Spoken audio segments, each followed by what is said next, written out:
Namaskar to one and all present today. I am Anusha and I am a student of Rachna Gupta's art class.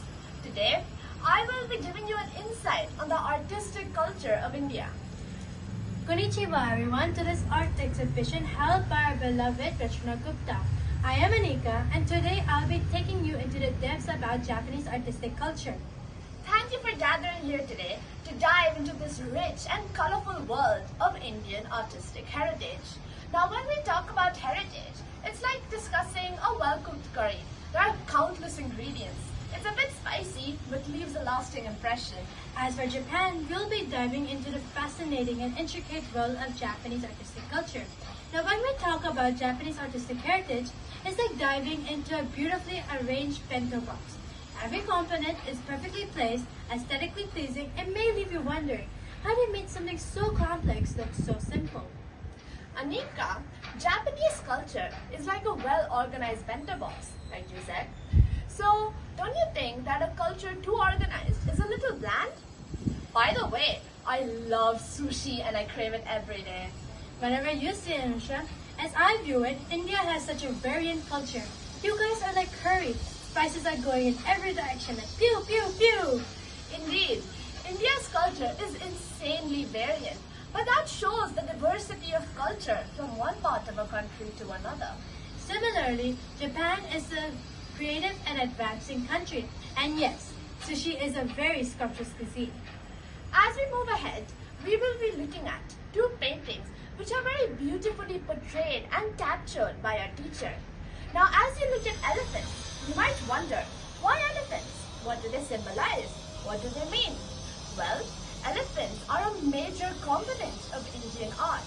They symbolize certain terms such as power, strength, divinity, wisdom, etc. They can be portrayed on sculptures and paintings. Now, these paintings in the ancient Mughal dynasties and ancient Rajput dynasties are greatly depicted. Why? Because they show an establishment of power among ancient Indian kings. Karnataka, the state which we love and live in, also depicts an elephant as their state symbol. Have you heard about the Hindu deity Ganesha? Well, he is one of the most prominent forms of an elephant who is worshipped by Indians.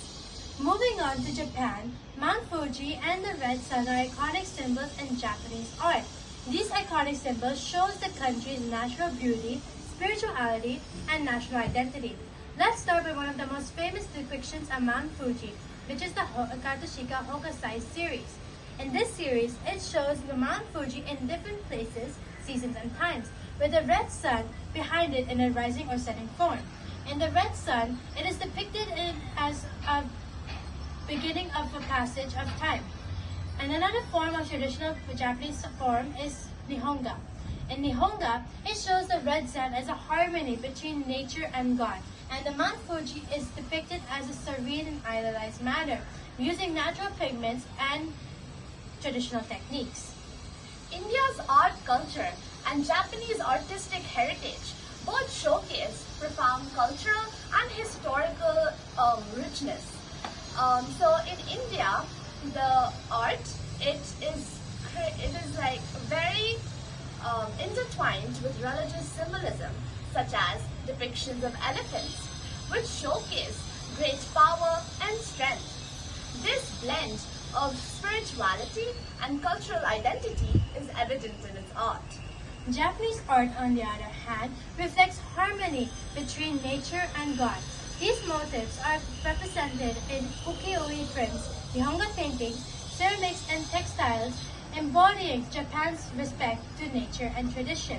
These two traditions shows that art is a media consisting of cultural representation, national identity, and spiritual reflection, which demonstrates that both of the traditions have a shared respect to nature and tradition. Arigatou gozaimasu. And dhanyavad.